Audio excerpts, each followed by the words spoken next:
Welcome everybody, and today we're taking a look at another film in the Universal Horror Monsters and Curiosities box set from Umbrella Entertainment. So this is the second film in the Supernatural Shockers Part 1 of this box set, but the first one we're looking at because the first film on this disc is Horror Island, and we've already looked at that as part of a previous Eureka release. But yeah, today we're taking a look at 1955's Cult of the Cobra. So this is directed by Francis D. Lyon, who I've actually seen another film from before, the fairly solid Castle of Evil from I think 1966. And this is a horror film clocking in at 79 minutes long. Stars the likes of Faith Demergue, who I've seen in the likes of This Island Earth and It Came From Beneath the Sea. Both of those actually also released in 1955. Then you got Richard Long, who's most well known for doing some film noir efforts like The Stranger, The Dark Mirror, and Crisscross. But he was also in the original House on Haunted Hill. You've also got Marshall Thompson, who was in several really rather good sci-fi films from this period, with an addition of horror in there as well, with likes of the highly underrated Fiend Without a Face, It, The Terror from Beyond Space, and The First Man into Space as well. And finally, Kathleen Hughes, who was in It Came From Outer Space. So actually one of the most stronger casts outside of the big names that we've looked at so far in one of these films. And yeah, while stationed in Asia, 6 American GIs witness a secret ritual of Lamayans, worshippers of women who can change into snakes. When discovered by the cult, the High Lamian priest vows that the Cobra goddess will avenge herself. Once back in the United States, a mysterious woman enters into their lives and accidents begin to happen.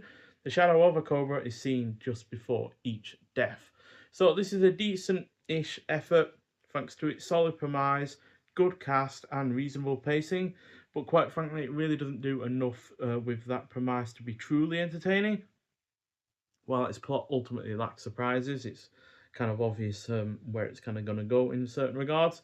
That said, I can somewhat appreciate its more restrained tone compared to several of its contemporaries, but a more satisfying payoff really wouldn't have hurt. It wouldn't have hurt to have a little bit of a spectacle here or there, or some creature or something. But quite frankly, there's really not much of that at all, which is a little bit of a shame. But on the whole, a decent enough effort. But unfortunately, because there's a general lack of entertainment and not a particularly satisfying payoff, it's only going to get 2.5 out of 5.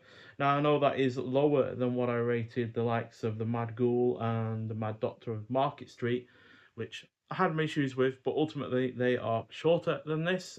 Mad Doctor of Market Street is only 20 minutes shorter, for instance, and therefore their flaws are easy to gloss over just because the running time is so short and the pacing is quite frankly superior. So yeah, but still a decent enough effort and still one well worth watching. And it is nice to finally have it in a high definition quality because I've only ever had this on DVD in the past. So yeah, definitely nice to have it in that regard. Although there is no extra for this release in regards to this film, there is for Horror Island and there is for the subsequent film on this disc, but there isn't for this one itself. But that said, it is shot in the 1:85:1 aspect ratio, or presented in that ratio, should I say. Black and white again, 2.0 DTS HD MA audio, and 1080p presentation. Looks and sounds perfectly good, especially in comparison to the DVD that I've long had for a while.